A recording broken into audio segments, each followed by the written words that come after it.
আসসালামু আলাইকুম, welcome back to my channel বিডিনাজ অফ কুকিং। নতুন একটি রেসিপি দেখার জন্য আপনাদের সবাইকে স্বাগতম। আজকে আমি আপনাদের তৈরি করে দেখাবো ওয়াটারমেলন জুস। গরমের মধ্যে এই রিফ্রেশিং জুসটা খেতে কিন্তু খুবই অসাধারণ। আর এখন তো তরমুজ খুবই অ্যাভেলেবেল। ঝটপট হাতের কাছে তরমুজ নিয়ে আমার রেসিপিটি ফলো করে বানিয়ে নিতে পারেন এই জুসটি। ওয়াটারমেলন জুস তৈরি করার জন্য আমি এখানে 2 কাপ পরিমাণ তরমুজ নিয়ে নিয়েছি, আর তরমুজগুলোকে স্লাইস করে কেটে নিয়েছি। এখন এই বিচিগুলো ফেলে দেব। বিচি ফেলে তরমুজের জুসটা তৈরি করলে খেতে কিন্তু খুবই অসাধারণ লাগবে।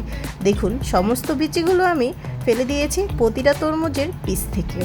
এখন তরমুজগুলোকে সরাসরি ব্লেন্ডারে নিয়ে নেব। ব্লেন্ডারে সরাসরি তৈরি করে নেব ওয়াটারমেলন জুসটি।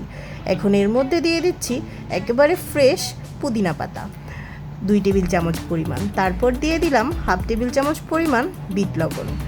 এর সাথে দিয়ে দিচ্ছি 2 টেবিল চামচ চিনি।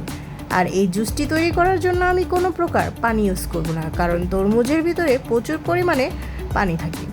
ভালোভাবে 2 থেকে 3 মিনিট ব্লেন্ড করে নেব, যেন তরমুজগুলো একেবারে মিশে যায় আর পুদিনা পাতাগুলো একেবারে মিল্ট হয়ে যায়।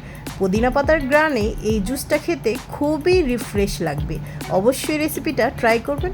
2-3 মিনিট ব্লেন্ড করা হয়ে গেছে। এখন একটি 1 টাইম মগ নিয়ে নিলাম। আপনারা আপনাদের পছন্দ অনুযায়ী বরফ কুচি দিয়ে নেবেন। তারপর ব্লেন্ড করে রাখা তরমুজের জুসগুলো ঢেলে দিলাম। দেখতে কিন্তু খুবই অসাধারণ লাগছে। ঠান্ডা বেশি খেতে চাইলে বরফের পরিমাণটা বাড়িয়ে দেবেন।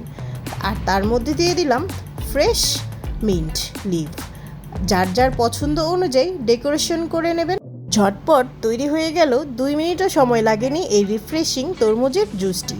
হঠাৎ মেহমান আসলে অবশ্যই রেসিপিটা ট্রাই করে দেখবেন। যখন তখন বানিয়ে এই গরমের মধ্যে এই স্বাদ নিতে পারবেন এই তরমুজের জুসটি।